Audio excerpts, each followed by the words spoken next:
2-3 बार मेरा पैर फिसला, लेकिन अल्लाह ने मुझे बचा लिया, कोई ऐसा कुछ हुआ नहीं। वही है ना, इतने भारी, इतना हैवी फर्नीचर होता है कि उसको घसीटना और फिर अपनी जगह पर करना बहुत मुश्किल काम है। एक बंदा कैसे कर ले, तो बस अल्लाह ने खैर कर दी। फिर अच्छा, उसके साथ साथ ये था कि खाने का भी था कि मतलब एक ही इंसान है करने वाला, और दोपहर का खाना तो चाहिए, रात का खाना चाहिए। अच्छा, खाने का ये हुआ कि मैं 2 दिन दावतों में गई, तो हमें खाना साथ में दिया गया था। कि होता है ना, चलते टाइम मेहमानों को जो खाना होता है वो दिया जाता है, तो वो दिया गया था। तो वो मैंने खाना बड़े संभाल कर रख लिया था कि मुझे पता था कि मुझे अब डीप क्लीनिंग करना है, तो खाना के फिर परेशानी होगी, फिर तब पहले बनाना पड़ेगा। तो इस वजह से मैंने वो खाना हमारा यूज़ में आ गया था।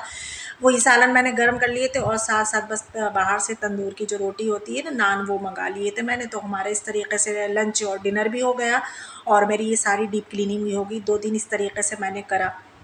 नहीं तो पहले से भी बना कर रखना पड़ता है, या फिर चावलों से ही गुजारा करना पड़ता है। ये तायरी या खिचड़ी इस तरीके से बनाए जाते हैं। अच्छा, मैंने ये डीप क्लीनिंग करी ना, तब जब झाड़ाई करो इस तरीके से, पंखे झाड़ो, दीवारें करो, तो पूरा मतलब मेरा किचन जो है वो खुला हुआ है, ओपन किचन है, तो सारे किचन में भी डस्ट डस्ट दिखाई दे रही थी। तो फिर मैंने सबसे लास्ट में फिर बर्तन वॉश करने के बाद जो थे लंच के, और फिर मैंने जो किचन के बाहर बाहर जो मेरे बर्तन रखे हुए, आप लोग देखते देखते ही हैं, आप ये स्पून वगैरह ये हैंग जो हो रहे हैं, और ये अवन जो था, ये भी सब, इसके ऊपर सब चीज़ों के ऊपर डस्ट दिखाई दे रही थी। जितने भी उसके कैबिनेट थे, उसके डोर जो थे, सब के ऊपर डस्ट दिखाई दे रही थी। तो मैंने सारे किचन की फिर अच्छे से फिर लास्ट में मैंने डीप क्लीनिंग करी। देखिए अभी 5:15 बज चुके हैं, लेकिन अभी मेरी साफ़ सफाई नहीं निपटी है। तो बस ये सारे फिर मैंने स्पून ये जो थे सब उतार कर, फिर मैंने इनको अच्छे से वॉश तो करे हुए थे, क्योंकि वॉश करके मैं करती हूँ, लेकिन वही है ना, डस्ट आ गई थी, तो अब ऐसा दिल नहीं चाहता इनको यूज़ करने के लिए। तो फिर मैंने सारी इनकी डस्ट, मतलब मैंने सोचा कि चलें इनको अच्छे से वॉश ही कर लेती हूँ, फिर ही मैं इनको हैंग करूँगी। तो मैंने ये, अच्छा, ये जो मेरी जो टाइल्स हैं, इनको ऊपर मैं, अच्छा, इनको इनको सर्फ से, मतलब वो बना कर जो बनाते हैं ना क्लीनर, उससे मैं साफ़ करती रहती हूँ। लेकिन ये टाइल्स मेरी ऐसी हैं कि ये मतलब लगता ही नहीं है कि इनको वॉश करा है। मतलब मैंने कौन-कौन से नुस्खे आज़मा लिए, लेकिन ये साफ़ ही नहीं होती हैं, बस मैली-मैली सी दिखाई देती हैं। तो मेरा इनसे बड़ा दिल बुरा होता है।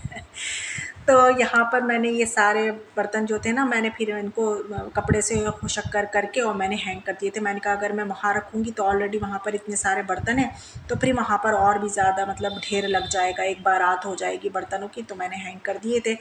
साथ साथ ये मनी प्लांट्स थी, इसके ऊपर ही बहुत सारी डस्ट आ चुकी थी, तो अच्छी नहीं लगती है लीव्स के ऊपर जब आ जाती है। तो मैंने इसको भी नहला धुला कर इसको भी मैंने हैंग कर दिया था।